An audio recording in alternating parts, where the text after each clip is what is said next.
Thank you for watching the latest episode of the Inside Drive on Racers and Rods Media. Stay tuned weekly for more exciting content. Yeah, hi there, guys. I'm Don. I'm from Detroit. Just moved down here to Sun City in October. And this is my 1969 Dodge Charger.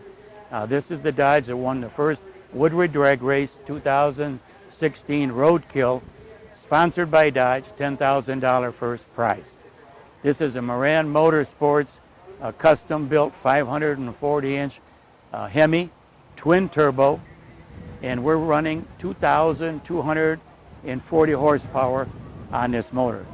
This car ran 788 and a quarter mile, 181 miles an hour at Martin, Michigan a couple of years ago. It's a street legal Dodge.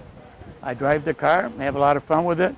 It's going over real good in Florida, and we're having a great time today. I appreciate everything that's been. We would like to thank Don for bringing his Charger out today and sharing its amazing background.